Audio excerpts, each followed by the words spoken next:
बाजारातून जर आपण आणतो म्हणलं कृषी केंद्रातून, तर 600-700 रुपयाचा अर्धा लिटर अमिनो ऍसिड भेटते आपल्याला. तर मित्र नमस्कार. आज आपण आता आपल्या घरी अमिनो ऍसिड बनवायचा आहे. बाजारातून विकत न आणता घरच्या घरी अमिनो ऍसिड बनवायचा आहे. तर त्याच्यासाठी आपल्याला लागते 2 किलो सोयाबीनचं पीठ आणि पोटॅशियम हायड्रॉक्साईड. तर याच्या मदतीनं आपण घरच्या घरी अमिनो ऍसिड बनवणार आहोत. तर हे तर आपण या बकेटमध्ये 2 लिटर पाणी घेतलं आहे साधं फिल्टरचं, आणि त्याच्यात मी 1100 ग्रॅम पोटॅशियम हायड्रॉक्साईड टाकायचं आहे आपल्याला.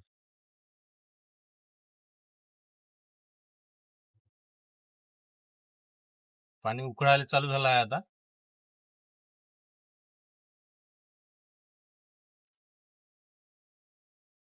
पाहू शकता तुम्ही आवाज. पाणी उकळणं चालू झालं आहे. आणि आता आपल्याला हे 2 किलो जे सोयाबीनचं पीठ आहे आपलं, ते सोयाबीनचं पीठ याच्यात टाकायचं आहे. थोडं थोडं हलवत हलवत टाकायचं आहे, म्हणजे हे चांगलं मिक्स झालं पाहिजे. तर दाखव.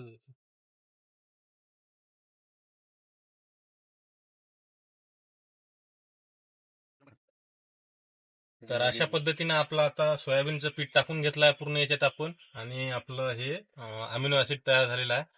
तर हे दाखव इथं कसं. तर असं अमिनो ऍसिड आपलं तयार झालेलं आहे. आणि हे आता 72 तास असंच सोडू द्यायचं आहे, म्हणजे 3 दिवस. आणि त्याच्यानंतर आपल्याला याच्यात 8 लिटर पाणी टाकायचं आहे, म्हणजे आपलं 10 लिटर अमिनो ऍसिड तयार होते.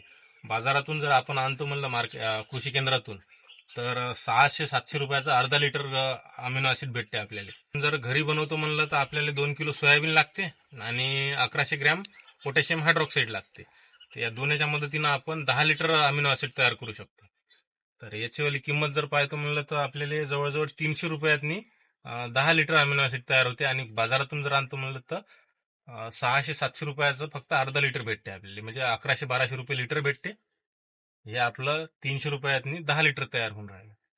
तर असंच आपण जे काही बी कुश पाटील यांच्या मार्गदर्शनानं जे जे बी काही बनवता येते आपल्याला, ते घरच्या घरी बनवून आपण कृषी केंद्राचा फायदा न करता आपल्या शेतकऱ्याचा फायदा होते, असं घरच्या घरी बनवता येते आपल्याला.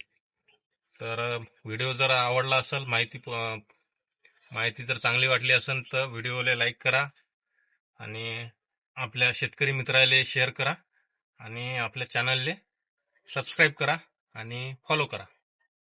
धन्यवाद.